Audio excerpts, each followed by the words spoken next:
If you've been considering a monitor light bar, this is the last video you'll need to watch before making your next purchase. In this video, I cover the most common issues with monitor light bars, helping you avoid a costly mistake. At the end, I'll share what I'm using for monitor light bars in my office at home and at work over the last 2+ years.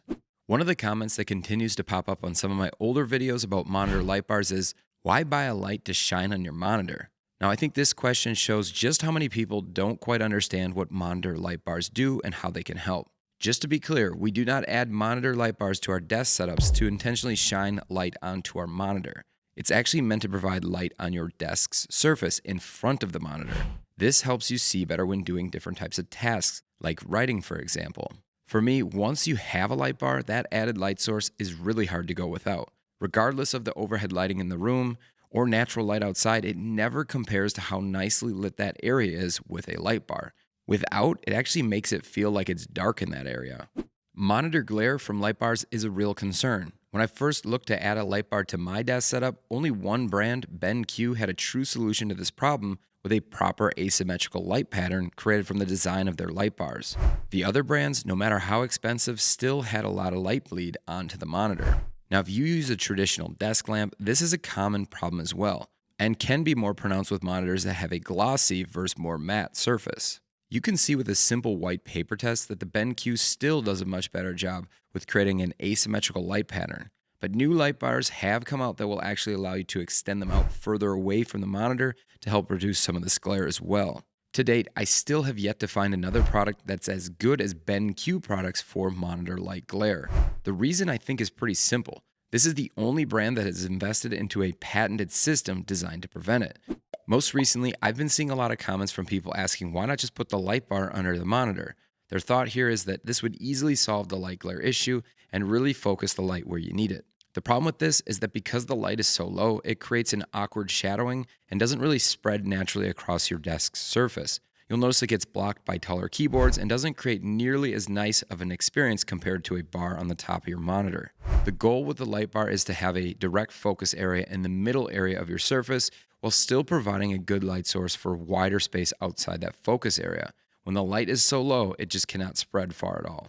With so many different shapes and sizes of monitors, it can be incredibly difficult to get some of the monitor light bars to fit across these wide range of different monitor types. BenQ invented a weighted system that pivots and adjusts to adapt to a lot of different monitor thicknesses as well as flat or rounded backs. Even though this seemed like a good idea at first, it still didn't do a great job across all monitors. Other brands have sliding adjustments on their clamp to fit the thickness of a monitor better, but they tend to squeeze too hard, and on an LCD it appears to change the color of the screen. Most recently, we bought a curved light bar with a multiple hinge point mounting bracket. This seems to be the best option to get a snug fit on the back of any shape monitor. I'm not sure why so many people seem to be triggered by light bar videos, but one of the most common triggers and arguments is that you don't need extra light when you have overhead lighting. I think there are several things in play here. First is that we assume that the overhead lighting in everyone's office is perfectly placed overhead in the exact spot on your desktop that you'll need it. The likelihood that these lights are perfectly placed to shine exactly where you need it is highly unlikely. The second assumption is that the lighting will be bright enough to create that same impact that a monitor light bar would. This too would be tough since the lights from the ceiling aren't typically focused into a small area, instead designed to spread light across a wider area. Compare that with a light bar that sits 12 to 18 inches above your desk surface that can easily be placed in a spot to provide the perfect balance of brightness and light distribution exactly where you need it. There are 3 different ways to currently adjust 99% of the monitor light bars today. I haven't yet seen an option that works off Bluetooth, but in case that becomes available, I'll leave 1% for that. The first option is physical buttons. This typically is the least expensive option. Now, while a physical button works to make adjustments, they aren't great. If you try to push on the button, the light almost always moves. Even when you squeeze the entire light, it tends to shift on the monitor, requiring constant readjustment. The second option is touch sensors on the light bar. These are an upgrade over the physical buttons since they don't require a lot of pressure to change. They can still shift on occasion if you're not careful, which can be an annoyance. The final option is the puck. This is my favorite and the only way to go. With the puck, all the adjustments are done through a separate puck that's battery operated. It rests on your desk surface and will not require you to touch the light bar, preventing unwanted shifting of the bar. Using dual monitor arms that are side by side can pose a problem for traditional light bars. The goal of every light bar is to provide a center focus light that offers less focus lighting the further you move from center.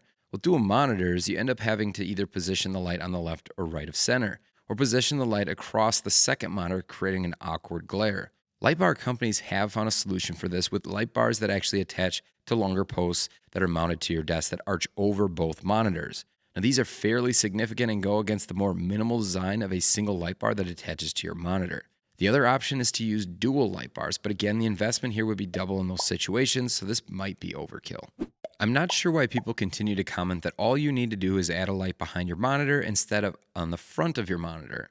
The reality is, using bias lighting behind your monitor will help you with eye strain when you're using the monitor in the dark. A monitor light bar will help you focus on what's going on in front of your monitor during the day and at night. So in essence, in the perfect world, if you're going to be working at your desk day and night, both would be preferred. Both bias lighting and task lighting provides benefits for eye strain, but one doesn't replace the other.